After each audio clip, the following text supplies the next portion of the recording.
I'm Lindsay Nielsen, 33, a former Army squad leader and Medal of Honor recipient. For years, I sacrificed everything for my family, stayed close to home, helped raise my siblings, never asked for a thing. But when I enlisted, they called me a murderer and shut the door in my face. That moment changed everything. Ever been shut out by the people you loved most? If so, drop your story in the comments. You're not alone. Before I get into what happened, let me know where you're watching from. And if you've ever had to choose self-respect over family approval, hit that like button and subscribe. Because what came next, even I didn't see it coming. I'm Lindsay Nielsen. I'm 29. And the first time I ever saw my dad cry was the day he told me I was dead to him. Not because I'd hurt anyone. Not because I'd broken the law. Because I joined the Army. 5 years later, that same man stood outside the White House gates in a rented suit, holding up a sign that said, "Proud dad of a hero." But he wasn't on the guest list. And I didn't add him. Let me know where you're tuning in from. And if your family's ever turned their back on you just for standing up for something you believe in, leave a comment. You're not alone. I grew up in Joliet, Illinois, steel town, strong backs, colder hearts. My dad worked the blast furnace at one of the last functioning mills in the area, and Mom homeschooled us kids until we were old enough to walk to the bus stop alone. There were 5 of us. I was the oldest by a good margin, 7 years older than my youngest brother. By the time I was 12, I was helping teach math lessons and clean up after lunch, while Mom lay down with a heating pad pressed to her spine. Our household wasn't one for big emotions. No hugs when you got home from school. No, "I'm proud of you" at report card time. If we did well, that was expected. If we didn't, we heard about it. Loudly. Still, I thought we were close in our own way. We didn't talk about feelings, but we did things for each other. When Dad's truck wouldn't start, I was the one out in the snow, jumping it with my beat-up Civic. When Mom's back flared up and she couldn't stand long enough to cook, I'd whip up casseroles from whatever was in the fridge. By the time I was 16, I was clocking 20 hours a week at the grocery store down the road. I wasn't saving for a car, I already had one, a hand-me-down from my uncle. I was saving to help with bills. My parents never asked, but the quiet looks between them when the electric bill came and told me everything I needed to know. I handed over envelopes of cash without keeping track. Never asked for a thank you. College wasn't a given in our family. My dad didn't see the point. "Work with your hands, not your head," was his mantra. But I had a guidance counselor who pushed me to apply to in-state schools with work-study programs. I got into Southern Illinois and patched together tuition with a combination of grants, scholarships, and cafeteria shifts. I came home every other weekend, though. Someone had to mow the lawn, fix the faucet, get my brothers to practice. I kept doing what I'd always done, being useful, being dependable. I didn't tell anyone I was thinking about the Army at first. Not because I was ashamed. Because I knew how it would land. My dad had a complicated relationship with the military. He'd registered for the draft during Vietnam, but his number never got called. He wore that like a scar and a badge. Would talk about the boys who didn't come home over beers with his friends, but whenever a recruiter ad came on TV, he'd mutter something bitter under his breath and change the channel. Still, I couldn't stop thinking about it. My last year of college, I met a retired lieutenant colonel who taught one of our leadership electives. He wasn't flashy about it, no chest-pounding patriotism, no stories about glory. He just talked about what it meant to serve, to be part of something bigger than yourself, to lead when things got hard. And I wanted that. I wanted structure, challenge, purpose. I wanted to matter in a way that clocking into the local FedEx warehouse never would. I sat on the decision for a few months. Graduated, moved back home, kept working odd jobs while I figured things out. One night, after dinner, I told them. "I've enlisted," I said. Mom blinked. Dad didn't. He kept chewing like I hadn't spoken. "I ship out in August." That's when he put his fork down. Not slowly, not dramatically. Just deliberately. Like he was done eating and done with me. "You're not serious," Mom said, her voice too calm. "I am." Dad looked at me like I'd said I'd joined a cult. "Why?" I could have explained. About wanting to serve, about benefits, about leadership training. But none of that would have landed. So I just said, "It feels right." He pushed his chair back and stood up. "Murderers don't eat at my table." It wasn't a scream. It wasn't a slam. Just a quiet, lethal line in the sand. Mom didn't stop him when he walked out. She just sat there, tears in her eyes, not saying a word. I went upstairs, packed a bag, and drove to a friend's house. I didn't cry. I didn't rage. I just felt hollow. Over the next few weeks, the silence grew roots. No one texted. No one asked where I'd gone. My little brother sent me a message once. "Mom says not to get involved." That was it. I showed up to my first day of basic without a single family member seeing me off. No hug. No, good luck. Just me and my duffel bag in a crowded bus station. I kept telling myself it would pass. That once they saw I was safe, that I wasn't brainwashed or radicalized or whatever they thought military service did to a person, they'd come around. They didn't. When I graduated from basic, I mailed them the class photo.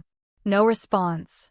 When I got my first deployment orders, I called home to say goodbye. Straight to voicemail. Holidays came and went. I sent cards. I got silence. It didn't feel like anger anymore. It felt like grief. Still, I kept my head down and did the work. I learned fast. I volunteered for the hard assignments. I became the kind of soldier others counted on, just like I'd been the kid everyone leaned on at home. Only now, it mattered more. Now, lives depended on it. But even then, some part of me still wanted them to be proud. Still hoped that one day I'd come home, and the door would open, and Dad would say, "You made us proud, kid." That hope finally died in Afghanistan. And something else took its place. Something harder. Something stronger. That's where the rest of this story begins. I should have known where things were headed when I started hearing the word politics more than proud. It crept in slowly, tucked into offhand remarks that sounded like concern on the surface, but carried something sharper underneath. "You don't have to prove anything to anyone, Lindsay," Mom said one night after dinner, months before I officially enlisted. I hadn't even brought up the army yet, not out loud. But I'd been looking into it, reading forums, asking questions on Reddit. She must have sensed it. A week later, Dad caught me watching an army fitness prep video on my laptop. He walked past without saying anything, but later, I found the router unplugged. He claimed it was a power surge. It was little things like that. Not fights. Not screaming. Just resistance. Pressure, quiet and steady. My youngest brother, Nathan, had always been a little too eager to sound older than he was. At 15, he'd gone from watching Minecraft videos to quoting podcasts about geopolitics and American interventionism. One night, I overheard him talking to his friend on speakerphone. "The US doesn't export freedom. It exports oil and body bags." He said it like he thought it was clever. When I confronted him, he shrugged. "It's just facts. Why should we kill people for oil?" "I'm not killing anyone," I said quietly. "And maybe think twice before you repeat things you heard from a guy who streams from his mom's basement." Nathan rolled his eyes. "So now you're gonna be one of those people who salutes flags and bombs weddings?" I didn't respond. What was the point? He was parroting someone else's anger, not his own. That summer, before I left for basic, invitations to family dinners started drying up. First, it was because Mom wasn't feeling well. Then it was because they were keeping things quiet this week. Eventually, they stopped pretending. My sister Beth finally said what they wouldn't. "Mom doesn't want you bringing that energy into the house." That energy. Like I was contaminated. Like swearing an oath had made me unrecognizable. I still called. I still texted. On Sundays, I'd try to check in, send a photo, share something funny from the week, ask how everyone was doing. Sometimes I'd get a short response from Beth. Usually just an emoji or a half-hearted, "Glad you're safe." But my parents? Nothing. Once, I sent a group text with a picture from the rifle range, just me and a couple other recruits, grinning, covered in dust. I added, "Made it through week 6. Not dead yet."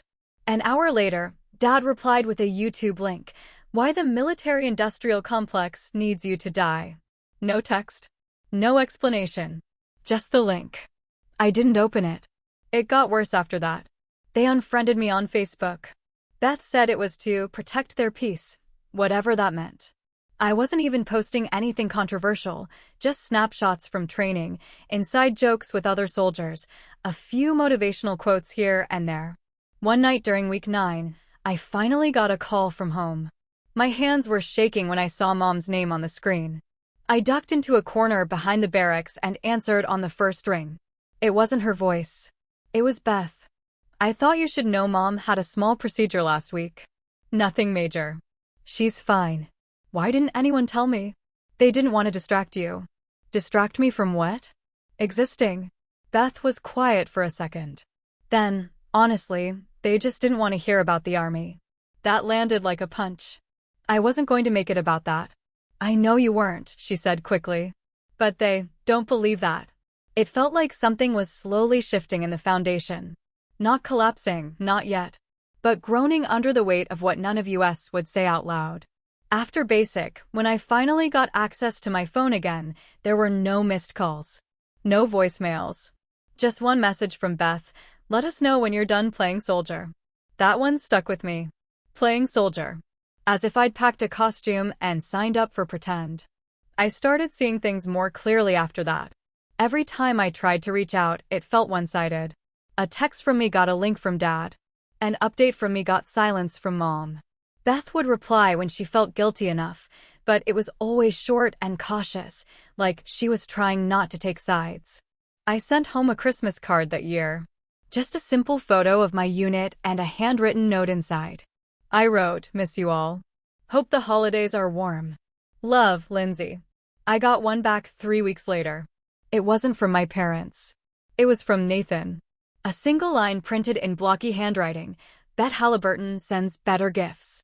No return address. I crumpled it and threw it out. I don't know what I expected. Maybe not love, but at least some version of decency. Instead, I got snide comments and political memes that used to be jokes and had now become the whole language we spoke in.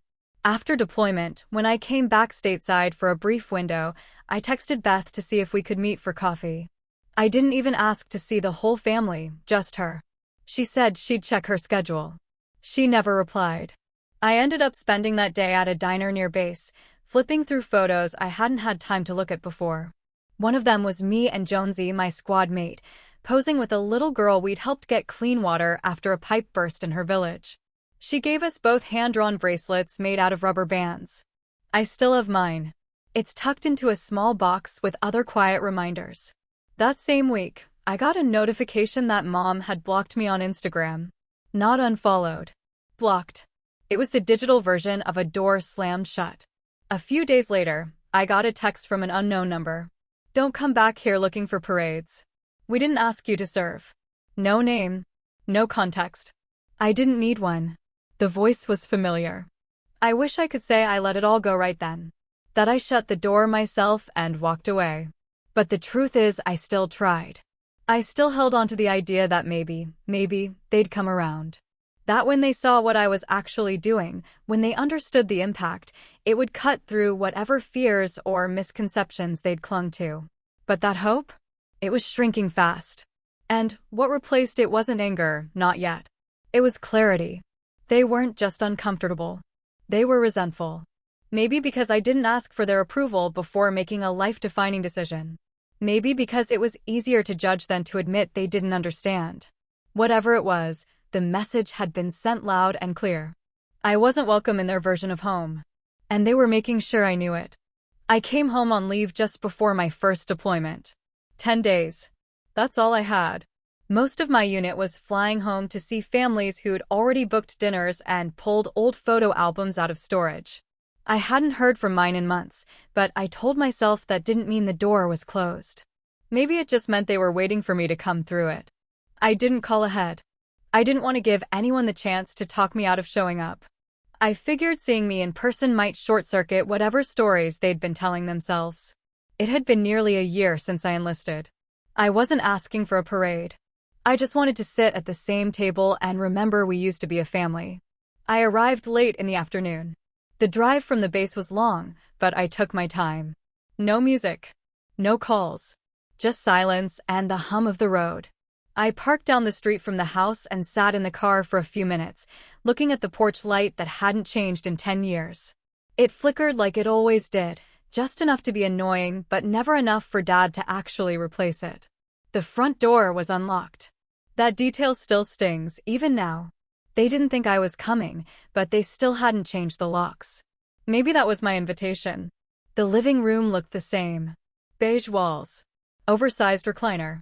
The same threadbare throw blanket Mom always kept draped over the back of the couch.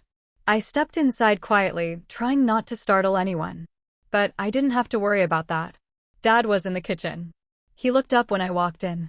Just looked. Not surprised. Not angry. Just blank. I forced a smile. "Hey." He didn't answer. Just set down the dish towel he'd been holding and walked around the counter until we were face to face. He didn't raise his voice. He didn't clench his fists. He didn't even blink. "You're dead to us," he said. That was it. 4 words. Flat. Final. Like reading from a script. I thought I'd misheard him. I actually asked him to repeat it. He did. "You're dead to us. Murderers aren't welcome here." There was no heat in his voice. No tremble. Just cold, precise rejection. Like I was the bill for something he never ordered. I turned to the hallway. "Can I say goodbye to Mom? She doesn't want to see you." He didn't move to stop me, but he didn't have to. The hallway felt longer than it should have. Like the house itself was telling me not to bother. I stood there for a few seconds, staring at the closed door to the bedroom. I used to sit in there when I was 10, reading books aloud while she iced her lower back. I used to braid her hair when she was too sore to lift her arms. Now I wasn't even allowed to stand in the same room. I turned around and walked back toward the front door. Dad followed at a distance, saying nothing. As I reached for the handle, I paused. "I'm shipping out next week," I said, keeping my back to him. "I don't know where they're sending us yet. I just thought you'd want to know." Silence. Then the sound of him picking the dish towel back up. That was the last thing I heard as I stepped outside and closed the door behind me. I didn't cry. I didn't call anyone. I got in my rental car, drove to the airport, and sat in the long-term lot until midnight. I didn't have a hotel booked. I hadn't thought I'd need one. So I folded the passenger seat back and slept in the car. The heat didn't work well, and the air smelled like stale pretzels, but I didn't care.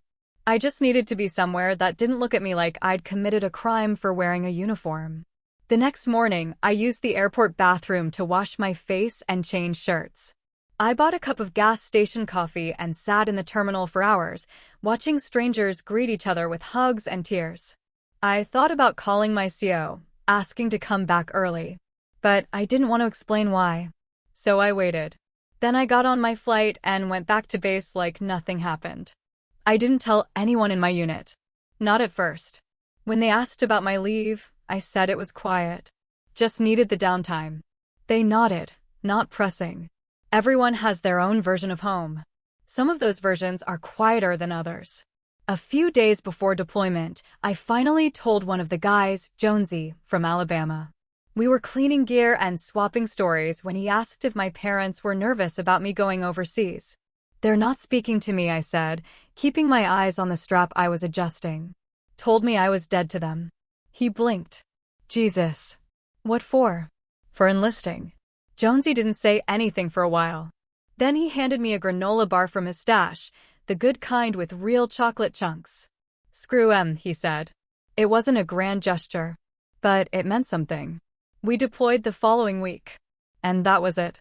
The door that had closed back home never opened again, not even a crack. No goodbye call. No letter. No, be safe. Just silence. And the quiet understanding that the people who raised me would rather bury the idea of me than admit they were wrong. I never thought I'd be the one walking into danger, and still feel like the one who got left behind. I didn't speak to my family for 3 years after that night. Not a text. Not a call. Not a birthday card, not even a forwarded chain email. Total silence. At first, it felt like standing on the edge of something jagged and permanent, like I was waiting for someone to reach out before I slipped off the edge entirely. But eventually, the waiting stopped. The ache dulled. I stopped expecting them to change. And I stopped trying to make them understand something they had already chosen to hate. I heard about my sister Beth's wedding through a tagged photo on social media. White dress. Sunflowers. Rustic barn backdrop with a string quartet and mason jar cocktails. The caption read, "Surrounded by everyone we love." I looked at it for a long time, not because I wanted to be there, but because I wasn't sure I'd ever really belonged in that version of everyone. There was a photo of Dad walking her down the aisle. His face looked the same as it always had, proud, serious, clean-shaven. Like he hadn't told his other daughter she was dead to him just a year before. A friend from high school messaged me not long after that, said they'd seen Mom at urgent care, overheard something about back surgery. Said she looked tired, older. I said thanks for letting me know. I didn't ask for details. At that point, I'd already been deployed twice. The first time was hard in the way all first deployments are, unpredictable, hot, loud, lonely. But the second one? That's the one that changed me. We were stationed in a rural sector where communications were unstable and the terrain even worse. We were low on personnel and lower on trust. But it was the first time I ever led a team. 5 people. 2 of them younger than my little brother. Every night before we turned in, I'd walk the perimeter myself. Check every entry point. Then I'd crawl into my bunk, read the same 4 letters I kept folded in my breast pocket. One from Jonesy, after he rotated out. One from Sergeant Kim, who taught me how to navigate without GPS. And 2 from the kids in the village where we helped rebuild a water system. Handwritten in pencil on notebook paper, decorated with stick figures and American flags with too many stripes. I kept them tucked into a Ziploc bag inside my vest. Rain couldn't touch them. Neither could my parents. I started writing things down, names, details, situations. Not because I thought I'd forget, but because I didn't want the world to pretend it hadn't happened. I kept a journal in a battered green notebook, the kind with graph paper pages. On the back cover, I taped a list of people we'd lost. No ranks, no titles. Just names. Real, human names. People who laughed too loud, who snored through the quiet hours, who taught me how to play cards with MRE wrappers. I watched one of my squad mates hold a child's hand while she got stitched up by our medic. She didn't flinch once, just looked up at us like we were some kind of gods. I remember thinking, my parents will never see this. Not because they couldn't, but because they didn't want to. Because they'd rather cling to some cable news version of the world than ask what I was actually doing. Eventually, I stopped checking my phone on holidays. I stopped wondering if maybe, this year, they'd reach out. They didn't. They never did. But by then, I'd stopped measuring my worth against their silence. I started measuring it by different things. By how many people I could keep alive. By how fast I could think under pressure. By the quiet nod my CO gave me after a 48-hour stretch with no sleep and no backup. By the time the medic said, "You saved that guy's leg." You know that, right? I saved more than a leg that day. I saved a part of myself that had started to think I was just disposable. My world shrank and clarified. I had my squad. I had our rituals, instant coffee brewed over a tiny flame, poker games with torn-up playing cards, a running joke about who could go the longest without changing socks. I knew who'd lend me a spare canteen without being asked. I knew who'd stay up with me when sleep was impossible. And they knew me. Not the version my parents had edited out of the family narrative. The real me. I stopped sending updates. I stopped hoping they'd show up. The last thing I mailed home was a box of photos, nothing graphic, just scenes. Mountains. Roads. Sunsets through broken glass. I didn't even include a note. I just wanted them to see what I saw. I never got a response.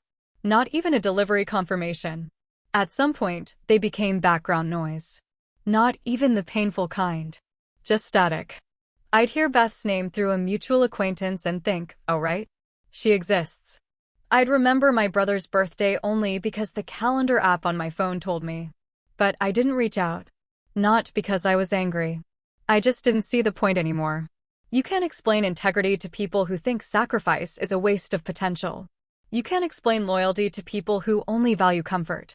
You can't explain why you stay, why you fight, why you hold a teammate's arm while he bleeds out on a dusty roadside to someone who sends you conspiracy videos instead of care packages. So I stopped explaining. I stopped needing them to get it. The people around me got it. That was enough. When we returned from that deployment, we had a small ceremony on base. Nothing dramatic. A few words from command, a handshake line, a hot meal that didn't come in a pouch. My CO pulled me aside afterward. Said there was a commendation in the works. That my name had been submitted for something bigger. I nodded, not really sure what to say. He handed me a folder with my deployment records and a letter of recommendation. You did good work out there, he said. The kind people don't always see. But we saw it. That meant more to me than any speech my father never gave. That night, I went back to my bunk, pulled out the green notebook, and added a few more names to the back cover. People we helped. People we lost. People I wouldn't let disappear into silence.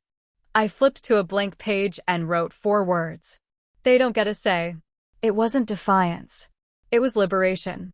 The action that got me nominated for the Medal of Honor isn't something I talk about. Not because it's some classified operation or because I'm trying to be mysterious. It's because no version of that day sounds right when spoken out loud. It wasn't a grand moment of valor or a slow-motion movie scene. It was instinct. A reaction that happened in under 10 seconds and somehow changed everything. We were mid-convoy when we got hit. IED on the left side, 2 vehicles back. Debris flew. The lead vehicle swerved into a ditch.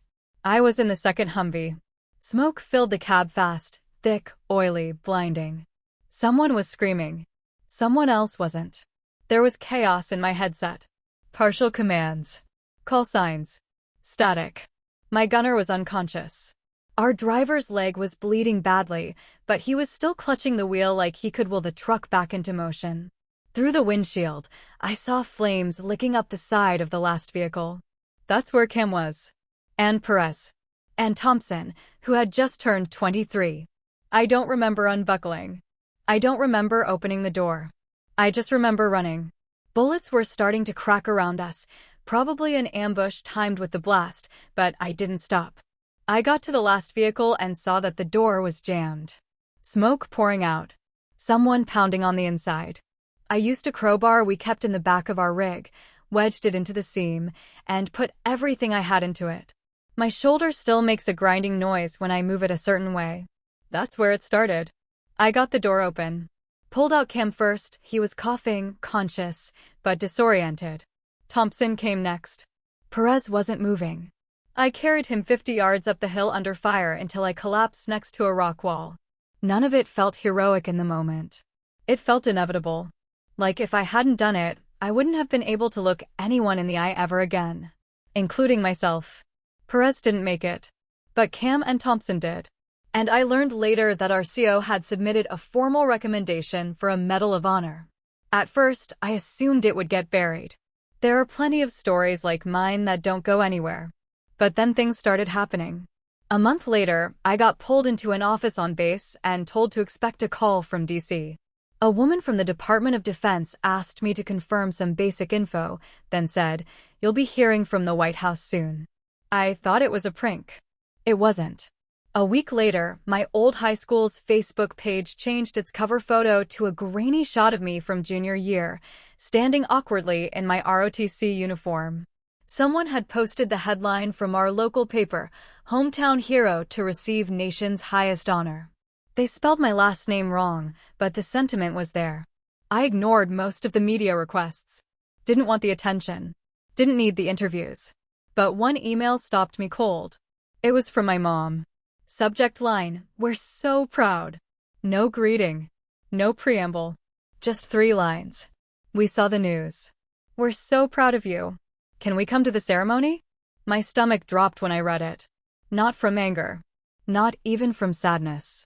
Just from the weight of how many years had passed without that word, proud, ever showing up. And now, suddenly, it was everywhere. I stared at the email for a long time. I didn't reply.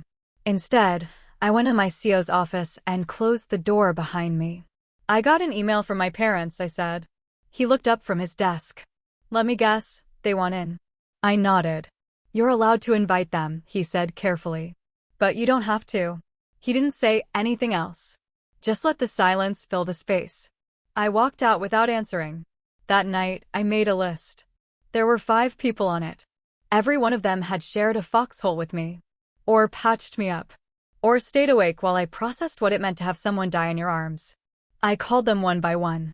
"You're coming with me," I said. None of them asked if my family was invited. They already knew the answer. The White House coordinated everything: travel, lodging, even a dress fitting for the ceremony uniform. I tried to keep things low-key, but that's not how these events go. There was a formal dinner, a reception, and a press conference I was told I could skip, but ended up doing anyway. I kept my answers short. When the press asked about my background, I said I was from Joliet, Illinois. When they asked about my family, I said, I found my family in the field. I didn't elaborate. 2 days before the ceremony, I got another email. This one from my sister Beth. "Hey, I know it's been a long time. Mom and Dad are in DC. They came out on their own. Said they just want to be in the crowd. Thought you should know.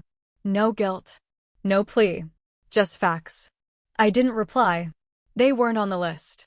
The morning of the ceremony, I stood in front of a mirror adjusting my medals while Cam straightened my collar. He still had a scar across his forehead from the fire. Said it made him look mysteriously rugged.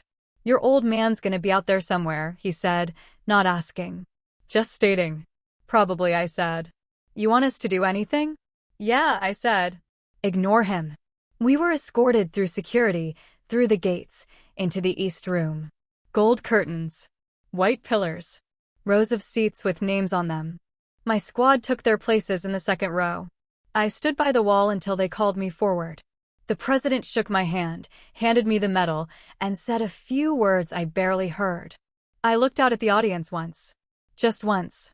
I saw my mom standing outside the gates, behind the press rope, holding her phone up, trying to get a picture. My dad was next to her. He wasn't smiling. He wasn't clapping. He just looked tired. The guards didn't let them in. They weren't on the list. Later that night, Cam handed me a beer and said, "You did the right thing." I nodded. Not because I needed reassurance, but because I already knew. After the ceremony ended, I shook a dozen more hands, stood for photos I didn't want, and answered polite questions with rehearsed answers. My dress uniform was heavy, tight across the shoulders, the medal resting square against my chest like a quiet weight. Every once in a while, I'd catch someone glancing at it, not with awe, but with curiosity, like they were trying to reconcile the ribbon with the person wearing it. Cam and Jonesy flanked me most of the evening. They knew the score. So did Sergeant Kim. Nobody asked where my family was. Nobody needed to. But the truth was, they'd been there. Not inside. Not seated in the rows reserved for loved ones. But just outside the gates. My mom and dad, standing behind the crowd barrier with a small group of onlookers and press, watching the whole thing unfold through a narrow view between shoulders and camera tripods. I didn't see them at first.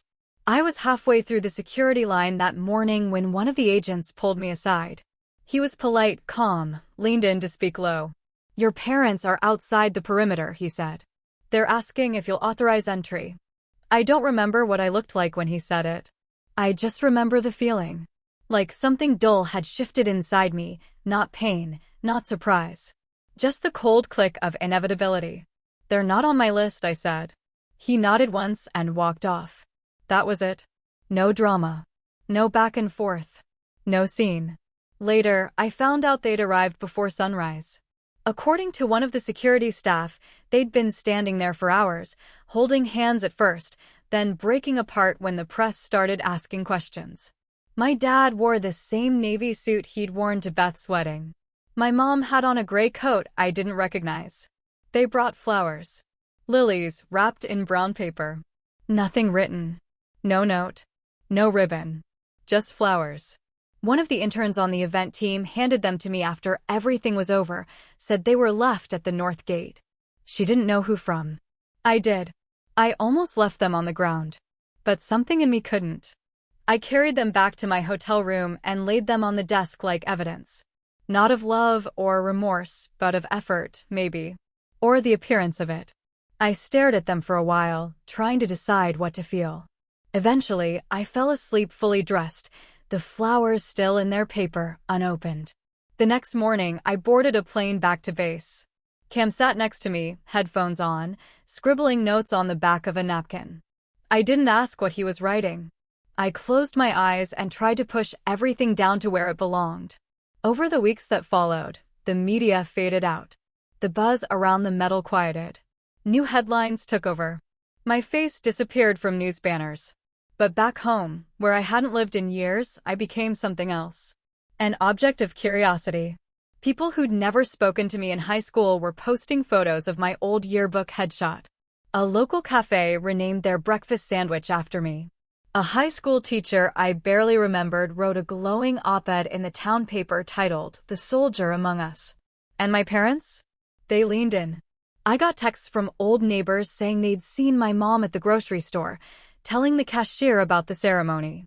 Heard she'd shown a reporter the framed newspaper clipping from my basic training graduation. My dad apparently brought a photo of me to his union meeting. Said something about sacrifice and service. But none of that made its way to me directly. Not a call. Not an email. Just noise echoing through other people's mouths. One afternoon, a package arrived at the admin building. No return address, just my name written in careful cursive. Inside was a scrapbook. Homemade. Full of photos I hadn't seen in years, me in braces, on the front porch holding my first dog, blowing out birthday candles, posing next to a model volcano at a 6th grade science fair. There was a note tucked inside the back cover. It read, "We're sorry. We didn't understand. We do now." It wasn't signed. I closed it gently and slid it into my bottom desk drawer. Didn't throw it out. Didn't respond either. Because the thing about transformation is, it's not about them. It's about you. About what you choose to carry forward and what you leave behind. They were starting to feel consequences. Not publicly, but quietly. The way people looked at them in town. The way family members started asking questions. I knew from Beth, she'd started reaching out again, cautiously, as if trying to rebuild something without knowing where to start. She told me people were talking. That at church, someone asked my mom why they hadn't been mentioned in the speech. That at Dad's job, one of the younger guys had pulled up a clip of the ceremony and asked why he'd been watching from the sidewalk. "They're embarrassed," she said over the phone. "But they won't admit it. They're not owed redemption," I replied. "I know," she said quietly. "I'm not calling to argue. I just thought you should know." A few weeks later, I went to the cemetery where Perez was buried. I hadn't been yet. I brought flowers, real ones, not wrapped in paper, and stood there longer than I expected. Told him everything. How they'd watched from the sidewalk. How they missed it all. How that moment, the one where the president shook my hand and called me a hero, belonged to someone else too. Then I walked away. I didn't visit my parents. I didn't call. I didn't send the scrapbook back. But I started sleeping better. Eating again. My shoulder hurt a little less when it rained. Somewhere along the line, I realized I wasn't waiting anymore. Not for an apology. Not for them to change. Just for the quiet to feel like peace. And one morning, it finally did. A year passed before I heard anything else from them. No birthdays. No holidays. Just silence again, like the ceremony never happened. Like the sidewalk never existed. Like the flowers never showed up without a name. Then one morning, while I was skimming through emails before a logistics briefing, I saw it. The sender was listed as Robert Nielsen. Subject, none. Just the timestamp and a blank preview. I clicked it open without thinking. It was one line. "We were wrong. I'm sorry." No salutation. No closing. No elaboration. I stared at it for a long time.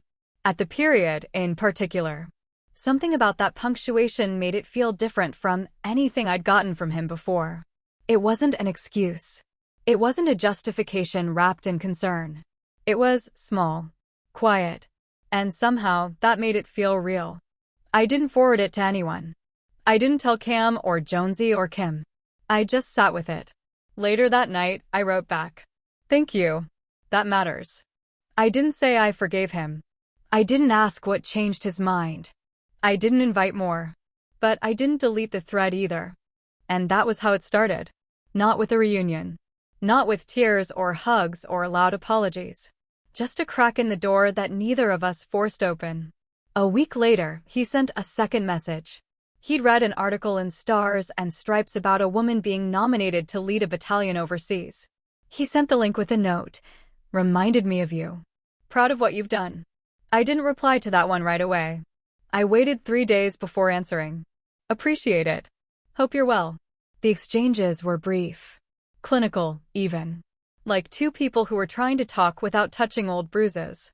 Then came a message from my mom. Her tone was different. Softer, but still cautious. Saw a photo of you in uniform speaking at that VA fundraiser. You looked strong. We're glad you're safe. Not I'm proud.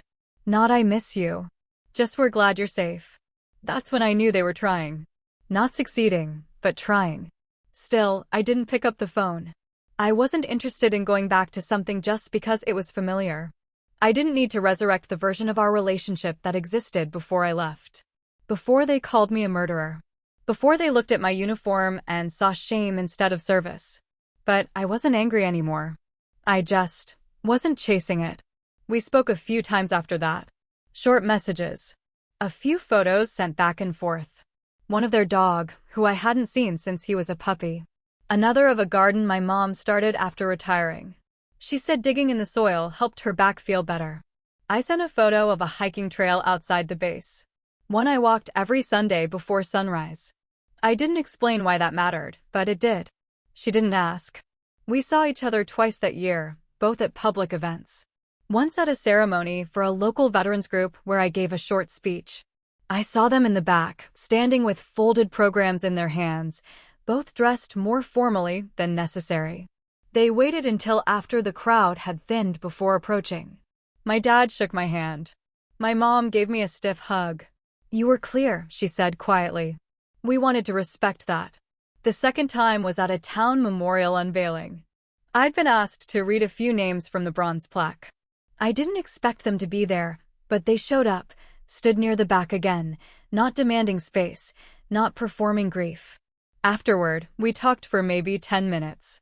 Mostly small things, whether the mayor's speech, how many people had turned out. It wasn't intimate. It wasn't healing. But it wasn't hostile. That felt like progress. Beth had been keeping her distance too, but around that same time, she started reaching out more regularly. We'd gotten into a rhythm, monthly phone calls, the occasional birthday card, sometimes just a forwarded meme she thought I'd find funny. It wasn't deep, but it was warm.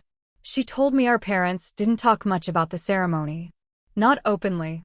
But sometimes she'd walk into the house and find the news article printed and framed on the hallway shelf. Or she'd catch Dad watching a clip of my speech online when he thought no one was around. They don't know how to say it, she said once. But they know they were wrong. I believed that. But I also believed that knowing you're wrong isn't the same as changing. And changing isn't the same as repairing. They weren't asking for full access. And I wasn't offering it. I didn't send holiday gifts. I didn't show up for Thanksgiving. I didn't call when their anniversary came around. But I didn't ignore them either. When my dad had a minor stroke and Beth called to tell me, I sent a short message. Hope he recovers quickly. Let me know if you need anything. He sent back a thumbs up emoji. I wasn't sure if that was meant to be funny or just the easiest button to press. Either way, it made me smile. A year after the ceremony, I spoke at a leadership panel for transitioning veterans. Afterward, a young woman came up to me, nervous, holding her resume. She'd grown up in a family that didn't support her enlistment either. Said her dad hadn't spoken to her since boot camp. She asked me what changed it for mine. I stopped needing them to understand, I told her. And then they started trying to. She asked if it ever went back to normal. I shook my head. It doesn't need to. It just needs to be honest. And that's where we are now. Not reconciled. Not close. But not enemies either. We exist on new terms, unspoken, tentative, but functional. They don't ask for more than I can give. I don't pretend to forget what happened. But when they reach out, I respond. Not out of obligation. Out of choice. That matters more to me than anything else. The relationship we had, the one where I gave and they judged, where I tried and they rejected, is gone. I'm not trying to build it again. What we're building now is smaller, quieter. But maybe it's stronger too. Because it doesn't depend on performance. Or perfection. Just patience. And I'm finally in a place where I can give that without expecting anything in return. It's been 5 years since that day at the White House. The medal sits in a box on my bookshelf now. Not hidden, not on display, just there. A thing that happened. A thing that meant something. A thing that changed everything and nothing at the same time. I'm not the same person who once stood outside my parents' house in uniform, hoping someone would answer the door. Hoping, even after everything, that maybe, just maybe, they'd open it, look me in the eye, and say something human. I don't stand outside closed doors anymore. These days, I teach at the academy. Not full-time. A few blocks a semester. Mostly leadership and decision-making under pressure. I talk to young soldiers about clarity. About instinct. About what it means to be responsible for someone else's safety. I keep it honest, never dramatic, never sanitized. Just the truth. Sometimes, when I speak, I see the look in their eyes. That mix of reverence and fear. I try to break that as quickly as I can. You don't have to be perfect, I tell them. You just have to be there. And you have to care more than you're afraid. They write that one down a lot. I mentor too. One-on-one mostly. Kids who remind me of who I used to be, quiet, focused, carrying more weight than anyone realizes. Some of them come from families like mine. Families who talk about patriotism over dinner, but change the subject when service gets too real. I don't tell them what to do. I just make space for them to talk. I speak at events now and then. When I feel like it. Not because I owe anyone a story, but because sometimes the right person needs to hear it. There's always someone in the crowd who hangs back afterward, unsure of how to ask the thing they're carrying. I don't push, but I wait. And if they step forward, I listen. My squad and I still keep in touch. Cam teaches wilderness survival now. Jonesy started a nonprofit for veterans with combat injuries. Sergeant Kim is retired and finally learning how to play piano like he always said he would. We have a group chat. It's mostly memes and reminders to drink water. But sometimes, when the world feels heavy, one of us will say, "You good?" and the others will answer, "It's enough." My family still lives in the same house. Same street. Same neighbors. I go back once or twice a year, usually for community events. Memorial Day. Veterans Day. Things where I've been asked to speak. I don't stay long. A hotel downtown, a quick appearance, and then I'm gone again. They always come. They sit near the back. Don't ask for special seats. My mom claps. My dad stands, hands clasped in front of him, mouth in a line. They wait until the crowd thins, then come say hello. Sometimes with flowers. Sometimes with nothing but a nod. They introduce me to people now. "This is our daughter," they say. The hero. I smile, shake hands, pose for the occasional photo. I never correct them. I don't need to. Because I remember the names they called me before that. I remember killer. I remember dead to us. I remember the silence after I told them I'd enlisted.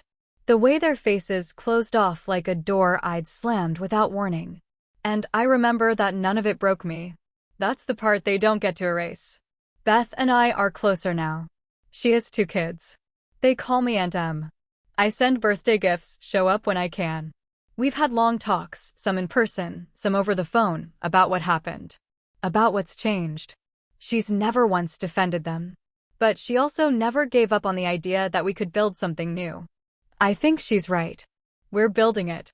It's slower than it could be. But it's real. As for my parents, I've let them back in carefully. Boundaries are clear. We don't talk about the early years. We don't talk about the things they said. And I don't ask for explanations. Not because I don't deserve them, but because I don't need them anymore. Sometimes, I wonder what they think when they see me standing on a stage. Or walking through town in uniform. Or being approached by someone who tells me thank you for your service, while they hang back, watching. Do they think about that night? Do they remember what they said? Do they regret it? I don't know. I don't ask. The truth is, I'm not angry anymore. There was a time when I wanted an apology so badly it ached. When I thought justice meant hearing them say they were wrong, in front of everyone, with no conditions attached. But now? Now I think justice looks a little different. It looks like them sitting quietly in the audience while the world claps for the daughter they once disowned. It looks like them trying to explain to friends and neighbors why they weren't in any of the official photos. It looks like them watching me thrive from a distance they created, knowing I'm not coming any closer unless I choose to. That's justice. Not because it hurts them, but because it frees me. The people who stood in my way now have to watch me stand on my own. The people who tried to shame me now have to speak my name with pride, because everyone else already does. That's the thing about legacy. You don't get to choose what people remember you for. You just choose what you stand for, every day, until it sticks. I stood for my team. For the people who never hesitated to have my back. For the ones we lost. For the ones who survived. And for myself when no one else would. That's what stays. The rest? Background noise. These days, I wake up early. Not because I have to, but because I want to. I walk the trails near my house. I breathe deeper. Sleep easier. I'm still learning how to live in peace after so many years of high alert. But I'm getting there. Sometimes, I pass strangers who nod at me like they know. Maybe they do. Maybe they've seen the news. Maybe they've heard the story. Or maybe they just recognize the look of someone who walked through hell and came out whole. Whatever the case, I nod back. And I keep walking. Thanks for listening. Have you ever had to set boundaries with family, even when it hurt? Did they come around, or did you have to move on without them? Drop your story in the comments, I want to hear it. And if this one hit close to home, give it a like and subscribe for more real stories about standing your ground, owning your path, and finding peace on your own terms.